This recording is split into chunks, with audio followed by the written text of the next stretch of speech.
एक ऐसा चुनाव जिसका पहला चरण हो चुका है और 12 सीटें हमारे राज्य की राजस्थान की उसमें जा चुकी हैं।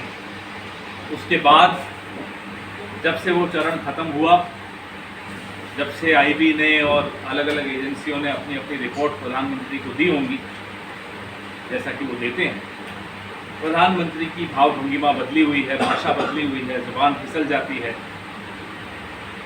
एक भय का माहौल है भारतीय जनता पार्टी में और वो अच्छा लग रहा है हमें देख। जिन मुद्दों पर ये चुनाव लड़ा जा रहा है, कोई भी जो 10 साल से सरकार में हो, उसको जब चुनाव में जाना है तो अपनी रिपोर्ट कार्ड सबके सामने रखनी आवश्यक होती है। आप 10 साल में आपने क्या किया पहले वो बताइए, फिर अगले 5 साल में आप क्या करना चाहते हैं फिर वो बताइए, और लोगों पर छोड़ दीजिए, लोग तय करेंगे। हमारा मैनिफेस्टो भी देखेंगे, आपका मैनिफेस्टो भी देखेंगे, आपकी रिपोर्ट कार्ड भी देखेंगे। और हमारी तो रिपोर्ट कार्ड अब पिछले 10 साल की है नहीं, तो हम तो विपक्ष में है साहब, हमारी रिपोर्ट कार्ड तो बनती नहीं है। और उसके बाद लोग तय करेंगे कि किसको वोट। अमूमन लोकतंत्र ऐसे ही चलता है पूरे विश्व में, जहां भी लोकतंत्र है। मैं रशिया का उदाहरण नहीं दूंगा, न टर्की का दूंगा जहां लोकतंत्र सिर्फ नाम का है। लोकतंत्र ऐसे ही चलता है। प्रधानमंत्री जी शायद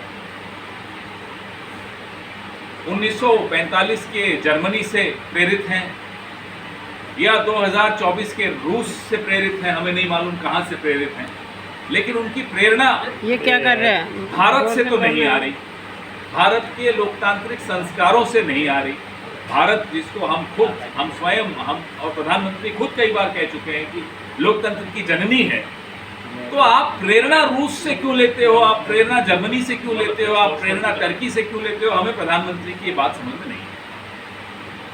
उनके कुछ बड़े नेता जो इलेक्शन लड़ रहे हैं, राजस्थान की भी एक नेता है जो सांसद का चुनाव लड़ रही हैं, कहती है 400 दे दो संविधान बदल देंगे। आप होते कौन है संविधान बदलने वाले? संविधान बनाने में आपकी कोई भूमिका नहीं रही, अब आप बदलने आ गए हैं।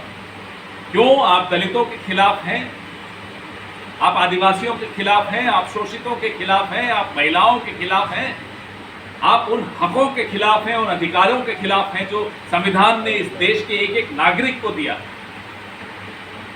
आज ये दलित के दरवाजे पे दस्तक देंगे, कल मेरे आपके सबके दरवाजे पे दस्तक आएगी।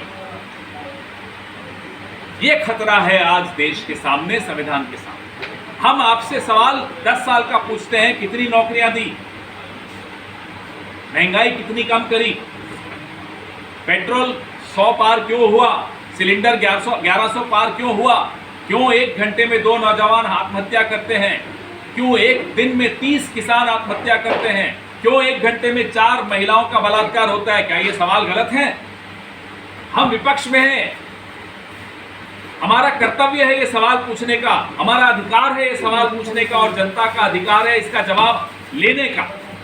और आपका एक ही कर्तव्य है, आप इसका जवाब दीजिए। लेकिन जब जब राजा डरता है, हिंदू मुस्लिम करता है। फिर से कल से राजा डर गया और राजस्थान में आकर ज्यादा डरता है, क्योंकि राजस्थान अकड़ निकालना जानता है और ये बात राजा समझता है कि राजस्थान मेरी अकड़ निकाल देगा। राजस्थान अकड़ निकालने जा रहा है, राजा कांप रहा है। देखो हिंदू मुसलमान कर रहा है। हमारा मैनिफेस्टो तो पढ़ लेते मोदी जी, हम जानते हैं कि आपको पढ़ने लिखने की आदत कम है। स्कूल में जब आप थे तब भी कम पढ़ते थे, कॉलेज आप गए या नहीं गए हमें नहीं मालूम, लेकिन आप नहीं पढ़ते ये समझ में आ गया, पूरे देश को समझ में आ गया। हमारे घोषणा पत्र में, जिसका नाम न्याय पत्र है, हमारे मैनिफेस्टो में कहीं हिंदू मुसलमान शब्द कहीं जिक्र हो तो प्रधानमंत्री जी कांग्रेस चुनाव नहीं लड़ेंगे, और अगर जिक्र नहीं हो तो उठाइए झोला, चले जाइए, वक्त आ गया आपका झोला उठाने का। अरे सवाल पूछा है, जवाब दीजिए। 10 साल में जो अन्याय किया है आपने, उसका जवाब दीजिए। हमने क्या किया? हमारे मैनिफेस्टो में 30 लाख जो खाली पद पड़े हैं सरकारी नौकरियों के, वो हम भरेंगे, ये हमारी गारंटी है। हमने क्या कहा? हमने कहा कि जो गरीब परिवार हैं, किसी भी जाति के हों, उनकी महिला को हर साल 1 लाख रुपया आएगा, ये हमारी गारंटी है। हमने कहा किसानों को एमएसपी का कानून बनाकर स्वामीनाथन कमीशन कमेटी की जो अनुशंसा है, रिकमेंडेशंस हैं, उसके आधार पर फसल की कीमत देंगे, ये हमारी गारंटी है। हमने कहा पहली नौकरी पक्की, ये नौजवानों को हमारी गारंटी है। इसमें प्रधानमंत्री आपको आपत्ति क्या है? ये काम तो आप भी कर सकते थे 10 साल। आपने क्या किया? हिंदू मुसलमान किया, विवाद पैदा किए, समाज में बांटने की कोशिश की, समाज को रोष में रखा, आक्रोशित रखा, समाज में गुस्सा रहे, ये किया। आपने 10 साल अपने भी बर्बाद किए, अपनी पार्टी के भी बर्बाद किए, और इस देश के एक एक नौजवान के भी बर्बाद किए, और आने वाली पीढ़ियों को बर्बाद किया। क्योंकि जब देश का राजा झूठ बोलता है तो देश की आने वाली कई पीढ़ियों को बर्बाद करता है। यहां तो झूठ तो बोला ही, धोखा और दिया। आपके यहां बड़ा रोचक चुनाव हो रहा है कोटा में। एक व्यक्ति है जिसने 2019 से भी पहले घोषणा कर दी थी कि अगर यहां हवाई अड्डा नहीं लाएगा तो चुनाव नहीं लड़ेगा।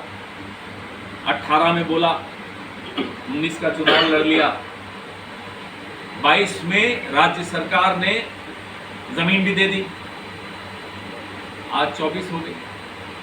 अगस्त 2022 में जमीन हमारी राज्य सरकार, गहलोत जी की सरकार ने दी थी।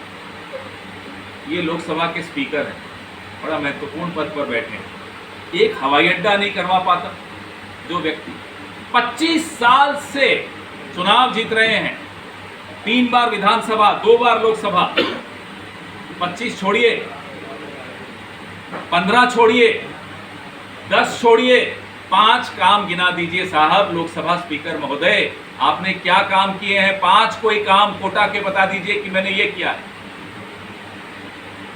5 भी छोड़िए, चलिए ये भी चुनौती स्वीकार कीजिए, कोई 2 बड़े काम बता दीजिए जो आपने करे हो कोटा।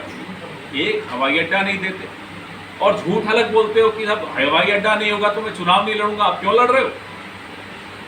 हमें मालूम है आप हारने के लिए लड़ रहे हो, आप हार रहे हो। आरोप आप पर गंभीर लगे हुए हैं, कभी बजरी के आरोप, कभी ऐसे ऐसे लोगों की गाड़ी इस्तेमाल करने का आरोप। अब इन आरोपों की जांच तो होनी चाहिए। हमारे दोतासरा जी के यहाँ तो ईडी पहुंच जाती है, कुछ मिलता है या नहीं मिलता फिर भी पहुंच जाती है। इतना गंभीर आरोप प्रहलाद गुंजल जी ने लगाया, उस आरोप पर कोई चर्चा नहीं, इन आरोपों पर कोई जांच नहीं। जो भी हो, चुनाव आपके सामने है। हमारे कार्यकर्ता, हमारे समर्थक बहुत जोश में हैं, हाड़ौती में इतिहास रचने जा रहे हैं और राजस्थान अकड़ निकालने जा रहा है। आपके सवाल।